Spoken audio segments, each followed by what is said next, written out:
Welcome to another edition of the Five Star Zone. I'm your host, Rico Beard. Joining me today from the Big Ten Network, Senior Research Manager Harold Shelton. Kind enough to join us again. He's the man who brings all the numbers and the knowledge, and he gives the stats that makes us go like, man, for real? What? Because I shared your stats on Michigan last week and Alex Orji.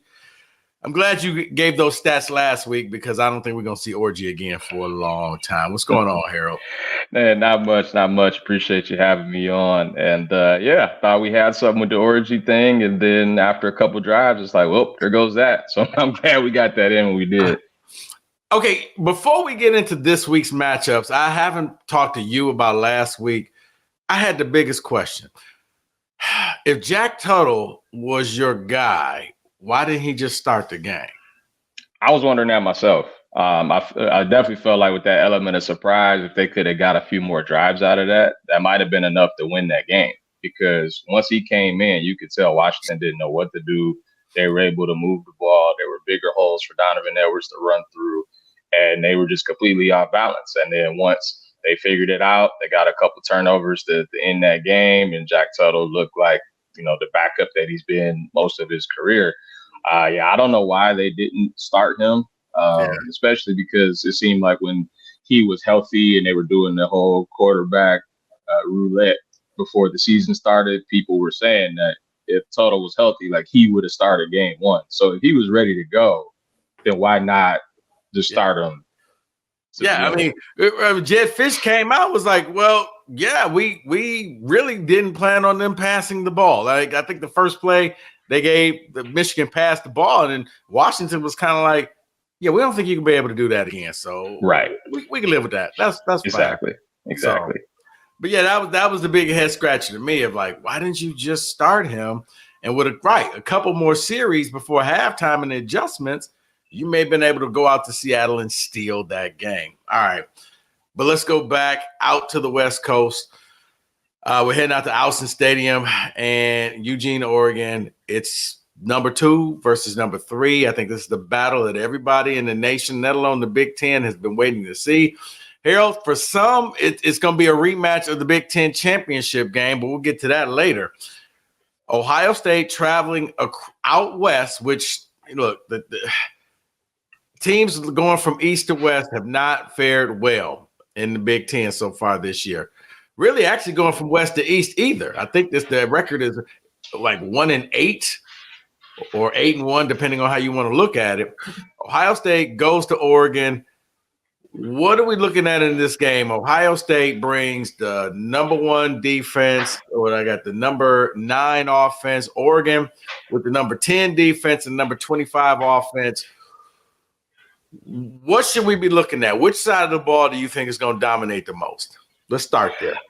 So I want to see if the Ohio State offensive line can move that Oregon defensive line, which we really haven't seen since week 2. Again, Ashton Jeanty had a day, but he's had a day against everybody. So I don't know if that's, just a one-off or if that was a sign of things to come. Because if you look at Oregon since the second half of that Oregon State game, they've allowed 1 offensive touchdown, and that came against Michigan State in garbage time.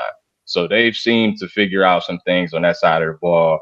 They clearly spent well in the portal. They got a lot of dudes up front. And we know Ohio State, they love to run the ball. They're leaning on it more than they have in the past. Obviously with Judkins and Henderson and even Will Howard as a runner. So if they're able to stay in front of the chains, it's 2nd and 6, it's 3rd and 2 or 3, and Oregon doesn't know what to do on defense, I think Ohio State's in good shape. But if Will Howard has to win the game, if he has to repeatedly throw it 35 times, 40 times, I think that's a recipe for disaster. We've seen him put the ball in harm's way a couple times. We saw the terrible throw against Michigan State where Jordan Turner picked it off. He had another bad one last week against Iowa. So he has a tendency to throw the ball to the other team. And if they make Will Howard beat him with his arm, we haven't seen it yet. So I want to see if that's possible. Yeah, because when I look at this game, it's funny you brought up Will Howard. In the games this close, I look at who has the best playmakers. Ohio State has a lot of guys, but I look at the quarterback. I trust Dylan Gabriel, especially at home, more than I do Will Howard. I just don't think that Howard has been tested at all this year. Ohio State has put up a bunch of empty calorie stats, is what I like to call them. I know you're the stats guy. I'm not trying to disrespect you, but some of these stats are just empty calories because you're going up against bad teams and you're padding your stats. It's why I'm still holding my breath against Indiana football. I don't know what Indiana football is yet because you haven't really played anybody, but you've beaten the teams you're supposed to beat. Ohio State the same way. I don't know if Will Howard is just a traffic cop out there, just making sure everybody gets fed, or if need be, if you're down 6 with the game on the line, could he drive down the field with 57 seconds and one timeout to go and score the winning touchdown? I don't think so. Dylan Gabriel, on the other hand, I have full confidence. He could do that, drive down and get that score. I look at it as, I favor Oregon in this right now because I like the quarterback situation. It looked as if last week against Michigan State, they got their running game going. And, that defense, my goodness. I thought poor Aiden Childs was about to get Devin Gardner there for a second. And when the state just beat up on Gardner that game, that's what I thought was going to happen. I look at what's happening in Oregon with the home field and everything. I know Ohio State's favorite. I don't get that. I don't understand that. But, man, look, I don't have as many numbers as you, Harold, but everything I'm seeing and looking at tells me that this is going to be an Oregon game. Yeah, I mean, if I had to pick, I would lean Oregon right now, too. And I think part of it is the travel, like you talked about. Teams that have traveled across multiple time zones, a Big Ten player 1-8. And, the one win was Indiana winning at UCLA. They've lost 8 straight since. And we got 3 more this week with, obviously, Ohio State, Oregon, Washington going to Iowa, and then Penn State going to USC. So I do think the travel is going to play a part of it. Oregon likes to go up tempo. We saw it against Michigan State. They just seem to kind of hit them with body blow. And then out the gate goes Jordan James for another big run. It's Trayshawn Holden getting a big play. And I just think they have a way of wearing on you. And we haven't seen Ohio State play an up-tempo offense like that. And normally we see these Pac-12 teams and, they have all these skilled players, but they don't have the dudes up front. And it seems like Oregon's got the dudes up front. Like Dan Lanning's trying to build an SEC-style system like he had at Georgia with really good line play on both sides. Needless to say, whoever wins this game, I think, is probably going to be the favorite to win the Big Ten. I just wonder if Ohio State and, they can go out there. Ryan Day seems to do well against any team outside of Michigan. I guess who needs this game more, Lanning coming into the Big Ten or Ryan Day to just go back and say, no, we are still the best team in the Big Ten? I actually think Ohio State probably needs it more. I think the Oregon win over Boise is going to be huge for resume purposes, and Ohio State doesn't have that. If Boise winds up going like 11-1 or something like that, and they're trying to get that top 8 seed, where even if they don't win the Big Ten, they can still get a home game, I think that win's going to have a ton of shelf life at the end of the year, and I don't think there's enough talented teams that can give Oregon another loss outside of Ohio State. And Ohio State, I think for them, it's is Ryan Day going to lose another big game? Will the fan, if they lose that game, all the money that was spent on the off season, and it's the best team money can buy, and $20 million, and Caleb Downs, and all of these guys coming in. If the first big test winds up being a dud, I just wonder what the fan base starts to think. Is the heat turned up even if it's premature? I just kind of wonder what that's like. And if Oregon loses, it's like, oh, well, that was a big game, but, we got a chance to get them later in the year. And the pressure isn't nearly as intense as it is in Columbus. Yeah, I look at it, man. Some reason that the flight across the Mississippi is undefeated. Well, I mean, Indiana beat UCLA, but I don't think that's really asking for much. Figuring, heck, we should have known UCLA was going to fall flat on their face as soon as their head coach, Deshaun Foster, got up at Big Ten Media Day and just spaced out. That was uncomfortable. Yeah, we're in LA. That was uncomfortable. Yeah, we're just like USC. What? That was, yikes. Yeah. All right. Any good stats for this before we move on to the next big game? Well, just these kind of matchups are rare. Just the fact that this is only the fifth, AP top three matchup in the Big Ten this century. It's only the 10th one that we've ever had. It's usually Ohio State, Michigan. Each of the last four have been. So the fact that it's Ohio State and somebody else, I think, is a nice change. And the fact that you even have Penn State hovering, like if they win on Saturday, then they'll probably be in the top three because you figure one of those two teams ahead of them has to lose since they're playing each other. So just the fact that you got three Big Ten teams in the top four and you got some new blood in there makes it fun. Well, you spoke of Penn State. Penn State traveling across that Mississippi River, going out west to take on USC. Harold's USC team that a few weeks ago I really thought was one of the top teams. I thought this was a USC team that could actually make the college football playoffs. Right now, I don't even know if they're going to be a USC that can be in the top, upper 8 of the Big Ten because they go on the road. They lose to Minnesota and they lost to Michigan. This looks like a totally different team than what they started off earlier in the year. Going up against a Penn State team, let's face it, James Franklin is the king of beating the mediocre. But when you put him up against good teams, not so much. Something's got to give in this game. What are we looking at? So it was funny when I was preparing for I sent out a thing on Sunday where I try to talk about things that could happen in the week. And I was preparing like, oh, this is going to be a top 10 matchup. And James Franklin hasn't done well in those. And then USC lost and fell out of the poll. And everything winds up changing. And it's just funny because as we talked about with Franklin, like he does struggle in those big games. But all of a sudden, USC doesn't have a number next to him. And it's like, now all of the good James Franklin notes could come out. Like they've won 25 straight against unranked teams. They've won 11 in a row on the road against unranked teams. And so for whatever reason, he seems to do really well in these type of games. And, maybe since USC isn't as good as we thought, maybe this is a situation where Penn State goes out there, exerts their will, and wins this game. I've been really disappointed in the USC defensive front. We talked about Oregon and how, they're built for a Big Ten style with, offensive line, defensive line. That is not the case with USC at all.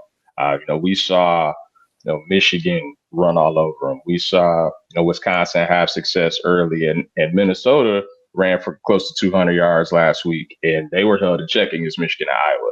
So they're playing teams that are pushing them around a little bit, and we know Penn State likes to do that as well. We saw it in the Illinois game where they pretty much just wore Illinois down and just continued with body blows, and eventually the dam broke. And I wonder if it's going to be the same here.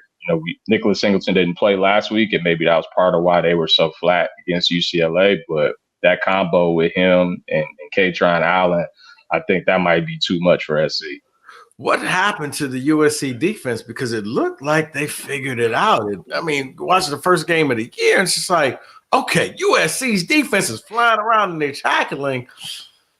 Man, it's almost like Khalil Mullings just broke them, and they've never recovered since the 63-yard run at the end of that Michigan game.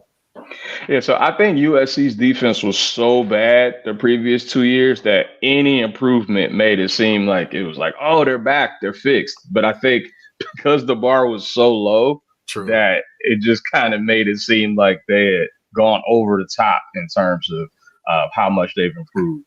Right. And it's like the deadbeat dad. Yeah, right. It's like the deadbeat dad. Well, you know what? He paid the bills this month. All right. Yeah. Like, congrats for doing your job. Like, we don't want it to be that. But that's what it seems like it is. They're certainly better than they have been, but I just don't think that they're good yet.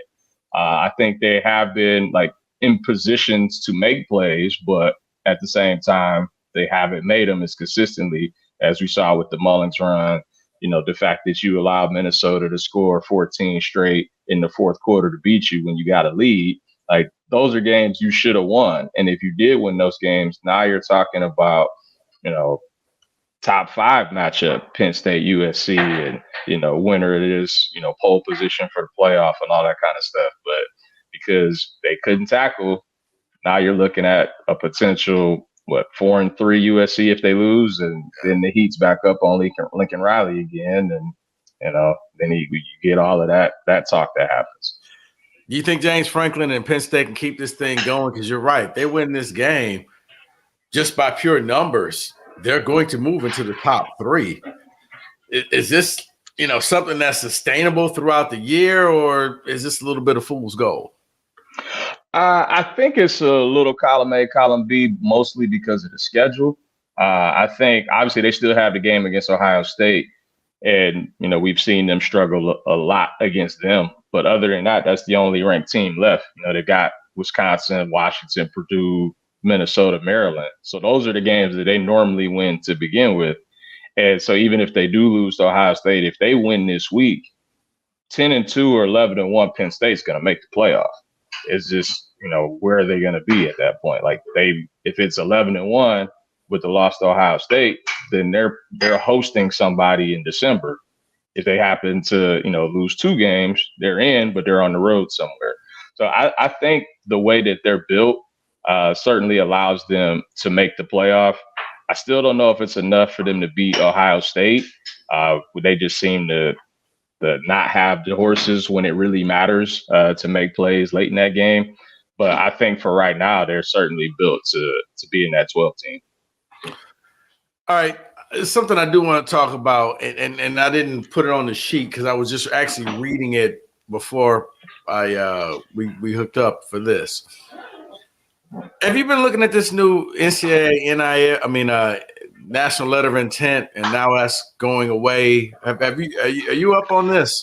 So yeah, I saw it briefly, and I always thought it was weird that we relied so much on like the National Letter of Intent and like the sheet being faxed and all this kind of stuff. Because like just talking to analysts who were in high school not that long ago, right? They would always say like, oh, we would just sign some sheet of paper.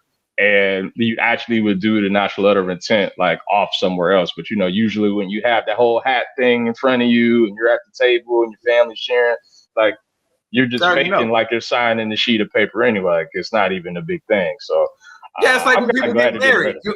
It's like when people get married. You already married. You signed the license with the priest in the back room, and now we go to Sam of will you and will you. Because I look at this and with the NLIs now, I guess, going away, I'm thinking to myself, so does this mean that if Harold Shelton goes on a visit and he just is blown away, I can just go ahead and commit right here and there and they get me financial aid and I become a student, or do you still have to wait? Like, how is this going to work? Because that's how I interpret it as, you can just go ahead and lock this person up.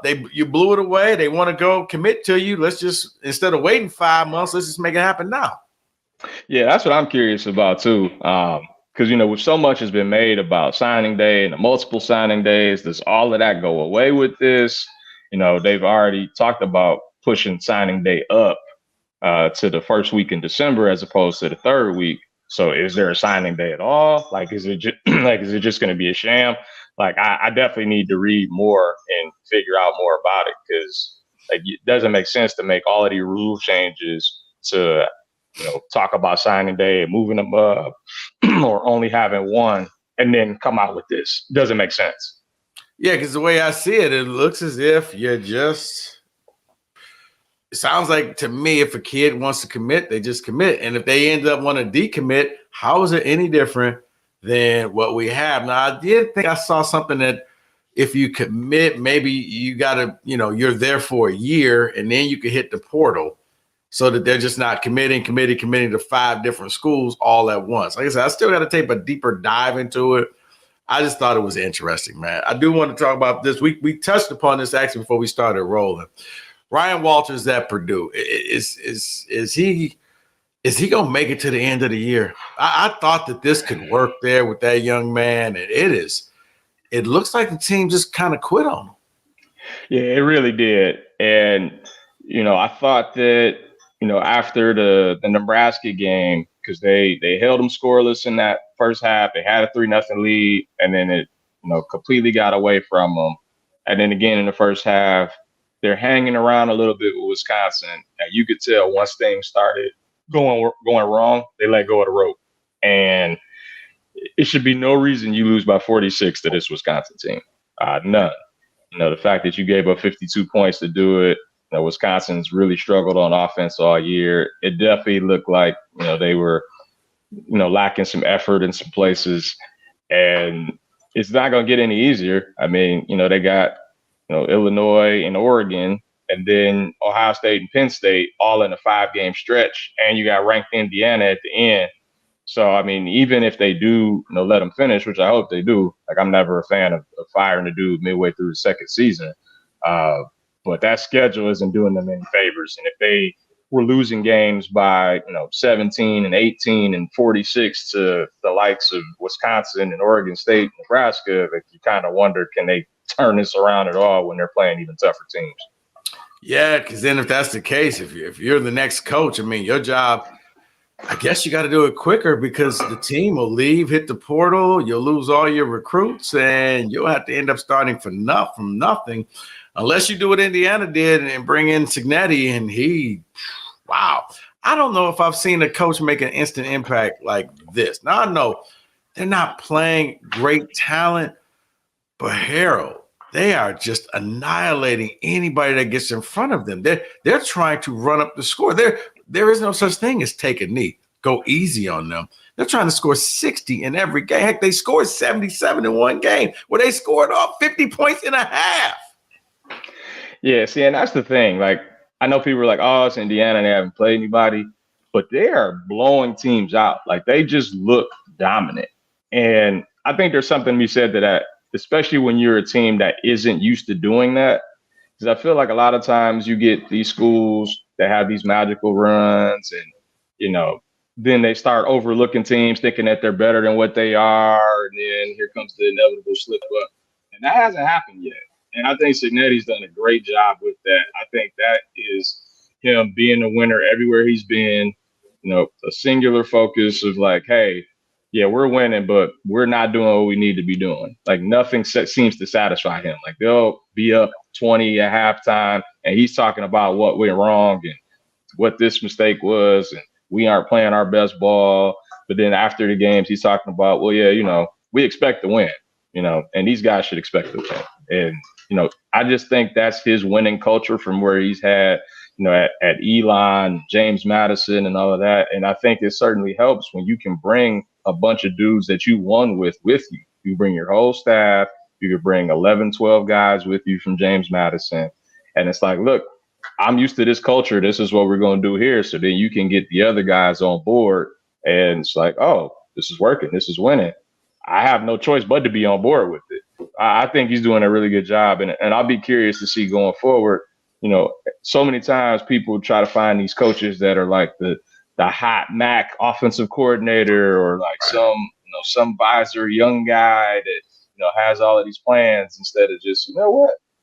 I know he's older, but he's a proven winner. Like maybe I just need to go get a dude that I know can win. And maybe like that's a shift we might see going forward. We saw it with Lance Leipold at Kansas and seems to be working there too. So you think he sticks around? Well, I think money-wise, he's not bad. I'd be curious to see who would be after him. Indiana certainly gave him a solid contract, and with it being SEC and Big Ten seeming to have all the money right now, like if you're gonna leave, it certainly needs to be worth it. But at the same time, you want to strike when the iron is hot, and we've seen coaches wait too long and not take advantage of an opportunity. But if he's happy there and his family's happy there and all that, like he could be a legend. Speaking of which, we're going to end it how we kind of started it. Should Sharon Moore be worried? Because this isn't the start that Wolverine fans wanted to see. You still haven't played Oregon. You still haven't played Ohio State. You're looking at a game next week on the road at Illinois that I got to think that Michigan won't be favored in. You still have to play Indiana. And, oh, by the way, you still got a game against Michigan State. Is it safe to say no matter what happens, he'll survive this year and he'll get year two? He should. I mean, I certainly think he should. I think trying to get rid of a dude after a year seems to be very impatient. Again, I know Michigan fan base has been used to winning, at a high level these last few years, with, the 3 straight Big Ten titles and a national title and all of that. But, I think you have to look around and say, like, okay, so we lost our head coach, our strength coach, we lost our coordinators, we lost 13 dudes to the draft, we lost dudes to the portal, we didn't have a quarterback. And maybe some of that you can blame on him, kind of like, well, how did it get to this point? How did we not have a quarterback ready to go? Maybe there's better coordinators that could have worked, that were out there that could have, those choices could have been made. But at the same time, if it's his first year doing it, I think you got to allow him to work through the process. Now, if it still looks like this in year 2, year 3, and you want to have that discussion, I think that's fair. But after a year, I don't think that's fair to him. All right. Anything you want to hit us with before we wrap this up? It's just going to be a very interesting week. Again, first time Big Ten's ever had 3 teams in the top 4. It's probably going to, stay with at least 2 in the top 3, assuming Penn State, wins that game at SC.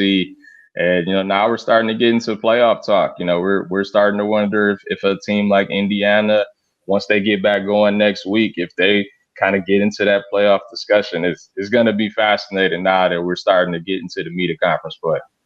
All right, he's Harold Sheldon from the Big Ten Network, Senior Research Manager. I'm Rico Beard, host of the 5-Star Zone. We're going to bring Harold back next week as we break down get ready to preview week 8. 2/3 away of the season is now gone. It seems like it took forever to get here, and now it's leaving us, Harold. Harold will be back with us next week. Thanks for watching, liking, and subscribing to 5-Star Zone. See you next week, everybody.